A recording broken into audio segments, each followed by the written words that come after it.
বিয়ে ভেঙে গেছে, আবার যে কোনো সময় জোড়া লেগে যেতে পারে। ওই যে একটা তেল আছে না, মান্ডার তেল, তো মান্ডার তেল দিয়ে যদি ওই ভাঙা হাড় জোড়া লেগে যেতে পারে, তাহলে ভাঙা বিয়েও তো যে কোনো সময় জোড়া লেগে যেতে পারে, পারে না? জোড়া লাগাবেন? আপনি কিভাবে জোড়া লাগাবেন কত দেখি? সেটা আমি কুসুমদের বাড়িতে যাব, তাদেরকে বুঝায় বলবো। কয় কি? তাহলে তো রজনী ভাই খবরটা দিতে হয়। আচ্ছা, আপনি কি এখন কুসুমের বাড়ি যাচ্ছেন নাকি? আরে ভাই, আপনি কি পাগল? এখন যায় না কেন? আরে ভাই, ঝামেলা আছে। আপনি তো এই গ্রামের না, অন্য গ্রামের লোক, আপনি বুঝবেন না। ঠিক আছে, আপনি একটু দাঁড়ান, আমি একটু রজনী ভাই ফোন দিই। তা আমি কত করে এখানে বসে থাকবো নাকি? থাকেন, যতক্ষণ না আসে দাঁড়ায় থাকেন।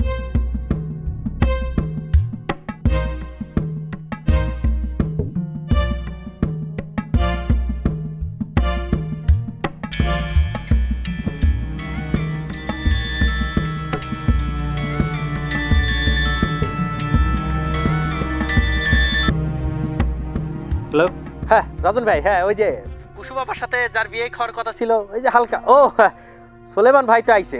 সে নাকি কুসুম আপার কাছে যেতে চায়। কেন?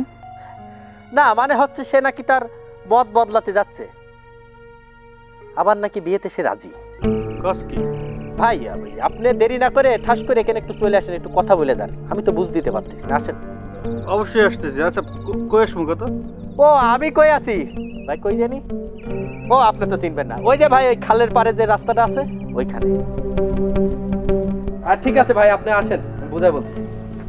আচ্ছা, আপনি যাকে ফোন দিলেন সে এসে করবেটা কি? ওরে ভাই, সে কি করবে এটা আপনি পরে বুঝবেন না। সে এসে এখন আপনি বুঝাই বলবে আপনি কি করতে হবে। ও বুঝায় বলবে, মানে অন্য কিছু না? আচ্ছা, ওই মাস্টার সাহেব না তো, মানে ওই যে এক মাস্টার আছে না, ওই সে কিন্তু মাথায় ঝামেলা আছে, মেন্টাল আছে, ওই আমাকে এর আগের বার দৌড়ানি দিছিল।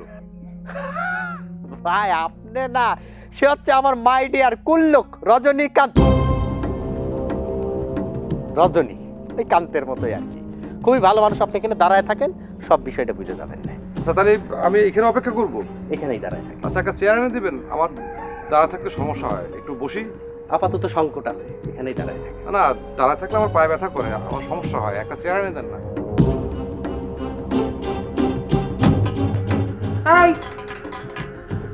শান্তা, তোমার বাইরে নাকি পাওয়া যাইতেছে না, তাই নাকি? পাওয়া যাচ্ছে না মানে কি? কুসুমদের বাড়ি গেছে। ও হইতে পারে। হইতে পারে না, ও কুসুমদের বাড়ি গেছে, আমি একদম শিওর। কি কও? কেমনে বুঝলো তুমি এটা? ও কাউরে কিছু না বইলা গেছে, কুসুমদের বাড়ি গেছে বইলেই কাউরে কিছু বইলা যায় না। অন্য কোথাও গেলে তো বইলেই যাইতো। ও হইতে পারে। হইতে পারে না, শান্তা যেটা বলে সেইটাই সত্য। তা তো অবশ্যই সত্য। এখন আমার সন্দেহ হইতেছে, সোলেমান যদি আমাদের না জানায় ওই মেয়ের বিয়ে করে ফেলা। হ্যাঁ, সেটাও করতে পারে। সোলেমান যেইভাবে পাগল হয়েছে এই মেয়েটার জন্য, বিয়া তো করতেই পারে। কি কও? তাহলে আমি এই বিয়া ভাঙলাম কেন? এমনি তো ভালো ছিল, বিয়েটা হইলে তো আব্বার কাছ থেকে জিনিসপত্র কিনতে পারতাম। এখন তো আর পারুম না। শোনো, তুমি সবসময় শুধু নিজের চিন্তাটাই করো।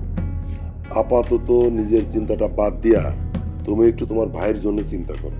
যাও, যাইয়া ভাইয়ের বাসর ঘর কিভাবে সাজাবা সেই চিন্তাটা করো। তোমার না শালা, তুমি করো।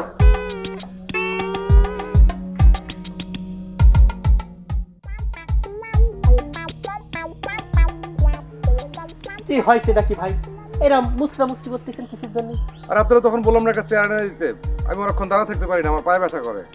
সমস্যা নেই, বাম টাম টাইগার বাম সব নিয়ে আসুন, সমস্যা নেই, অপেক্ষা করুন।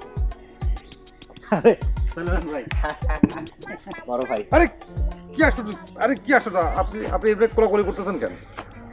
আমার নাম রজনী। তো এরকম কোলাকুলি করতেছেন কেন? এখন তো ঈদ না, ঈদ ছাড়া কোলাকুলি বিষয়টা কি? মানে আমি তো কিছুই বুঝতেছি না। আপনার সাথে কোলাকুলি করতে ঈদ লাগে নাকি? আপনি তো আমার পরম বন্ধু। আপনাকে আমি চিনি না জানি না, আপনি আমার পরম বন্ধু হইলেন কেমনে? না জানার কি আছে, এ তো জানাই দিলাম। ও আচ্ছা। ভাই সে কুসুমের বাড়ি যাবে। তা তো অবশ্যই যাবে। আপনি কুসুমদের বাড়িতে যাবেন? জি অবশ্যই যাবেন, 100 বার যাবেন। তবে এখন সরাসরি যাওয়াটা ঠিক হবে না। সরাসরি যাওয়া ঠিক হবে না কেন? কেন আবার? আপনার আব্বা বিয়ে ভেঙে দিছে না, তারা তো আপনার উপরে প্রচন্ড রেগে আছে। এমনও